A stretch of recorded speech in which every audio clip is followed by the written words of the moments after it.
Okay, you guys, today checking out History of Japan by none other than Bill Wirtz.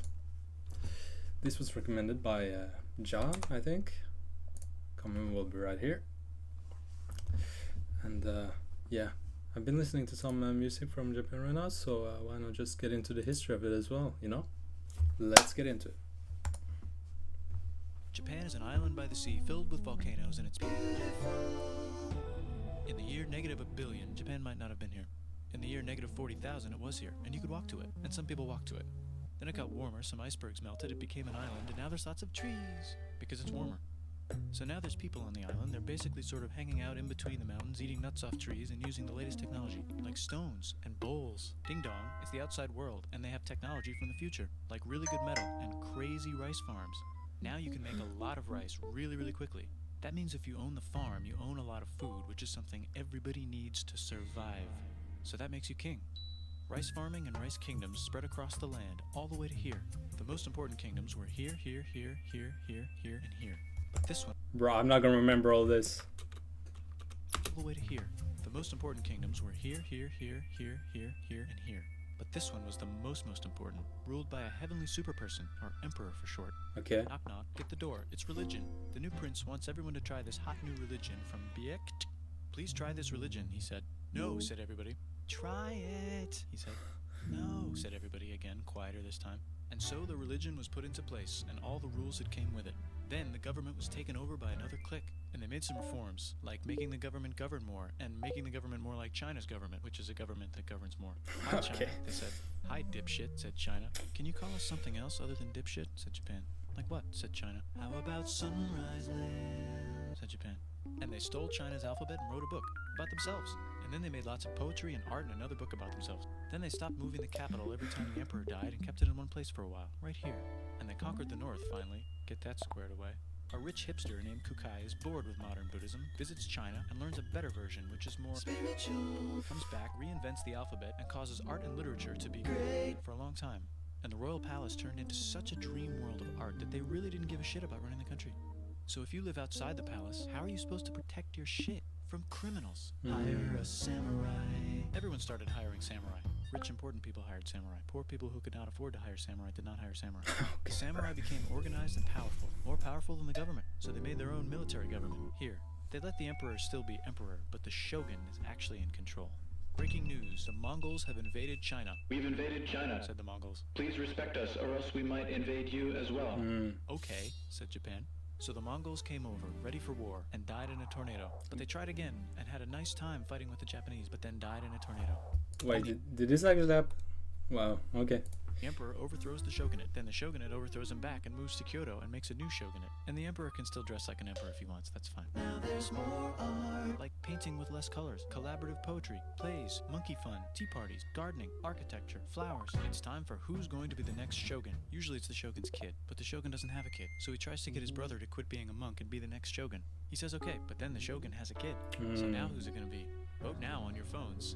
And everyone voted so hard that the palace caught on fire and burned down. The shogun actually didn't care. He was off somewhere doing poetry. And the whole country broke into pieces. Everyone is fighting with each other for local power, and it's anybody's game. Knock knock, it's Europe. No, they're not here to take over. They just want to sell some shit, like clocks, and guns, and Jesus. So that's cool, but everyone's still fighting each other for control, now with guns. And wouldn't it be nice to control the capital, which right now is puppets, with no one controlling them? Man, this is a lot to take in, you know? A lot of info at once, you feel me? This clan is ready to make a run for it, but first they have to trample this smaller clan, which is in the way. Surprise, the smaller clan wins, and the leader of that clan steals the idea of invading the capital and invades the capital. And it goes very well. Wow. He's about halfway through conquering Japan when someone who works for him kills him, and then someone else who works for him kills them, and that guy finishes conquering Japan. And then he confiscated everybody's swords, and made some rules. And now I'm going to invade Korea, and then hopefully China, he said, and failed, and also died. But before he died, he told these 5 guys to take care of his 5-year-old son until he's old enough to be the next ruler of Japan. And the 5 guys said, yeah, right, it's not going to be this kid, it's going to be one of us, because we're grown-ups. And it's probably going to be this guy, who happens to be way more rich and powerful than the others. Was that Trump? Support him, but a lot of people support not supporting him. They have a fight, and he wins, and starts a new government, right here. And he still lets the emperor dress like an emperor, and have very nice things. But don't get confused, this is the new government, and they are very strict. So strict they close the country. No one can leave, and no one can come in. except for the Dutch if they want to buy and sell shit, but they have to do it right here. Now that the entire country was not at war with itself, the population increased a lot. Business increased, schools were built, roads were built, everyone learned to read, books were published, there was poetry, plays, sexy times, puppet shows, and Dutch studies. People started to study European science from books they bought from the Dutch. We're talking geography, skeletons, physics, chemistry, astronomy, and maybe even electricity. Over time, the economic and cultural prosperity began to gradually slow down. Knock knock. It's the United States, with huge boats, with guns. Gunboats. Open the country. Stop having it be closed, said the United States. There was really nothing they could do, so they signed a contract that lets the United States, Britain, and Russia visit Japan anytime they want. Choshu and Satsuma hated this. That sucks, they said. This sucks. And with almost very little outside help, they overthrew the shogunate and somehow made the emperor again and moved him to Edo, which they renamed Eastern Capital. They made a new government, which was a lot more Western. They made a new constitution that was pretty Western, and a military that was pretty Western. And do you know what else is Western? That's right, it's conquering stuff. So what can we conquer? Korea. They conquer Korea, taking it from its previous owner, China, and then go a little bit further. And Russia rushes in out of nowhere and says, "Stop, no, you can't take that. We were going to build a railroad through here to try to get some warm water."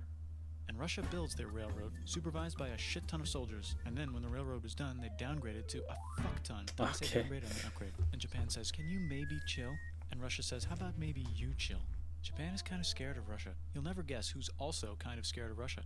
Great Britain. So Japan and Great Britain make an alliance together so they can be a little less scared of Russia.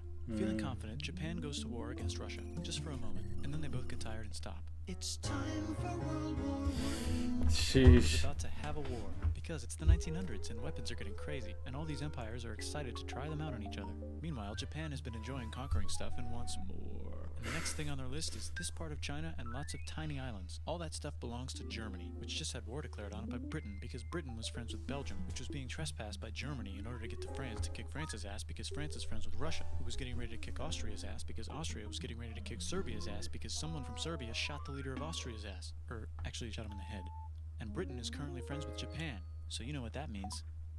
Duh, Japan should take the islands. Which they wanted to do anyway, so they called Britain on the telly to sort of let them know. And then they did it. And they also helped Britain a little here and there with some errands and stuff. Now the war is over, and congratulations, Japan, you technically fought in the war, which means you get to sit at the negotiating table with the big dudes, where they decided who owns what. And yes, Japan gets to keep all that shit they stole from Germany.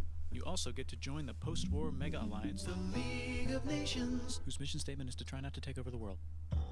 The Great Depression is bad, and Japan's economy is now crappy, but the military is doing just fine, and it invades Manchuria. And the League of Nations is like, "No, don't do that. If you're in the League of Nations, you're not supposed to take over the world." And Japan said, "How about I do anyway?" Okay, dude. Japan Yo, this video is very informative.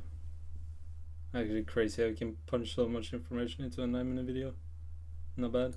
invaded more and more and more and more of China, and was planning to invade the entire East. You've got mail. It's from Germany, the new leader of Germany. He has a cool mustache, and he's trying to take over the world and needs friends. This also got forwarded to Italy.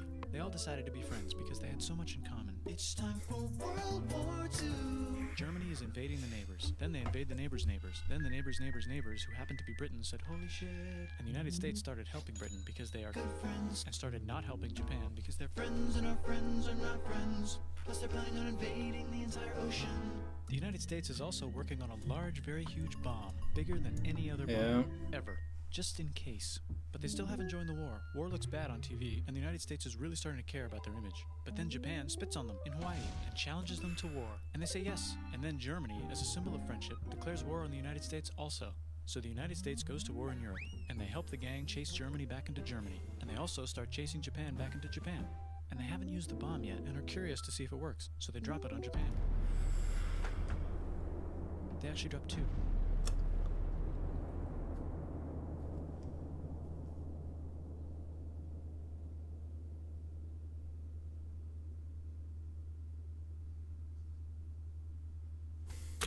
That's so fucked, man. Why 2 though? Man. The United States installed a new government, inspired by the United States government, with just the right ingredients for a post-war economic miracle. And Japan starts making TVs, VCRs, automobiles, and camcorders as fast as they can, and also better than everybody else. They get rich, and the economy goes wild, and then the miracle wears off. But everything's still pretty cool, I guess. Bye. Okay. Bro. That was a lot of information at once. Holy shit, I'm not gonna remember half of that, but cool video, I guess. Okay, guys, so there you have it. Good video. That, you know, a lot of information at once, but maybe I'll rewatch it and try to remember some of it. A lot of names I'm probably never gonna remember, but you know, thanks for the suggestion anyway. And yeah, I'll see you guys later. Peace.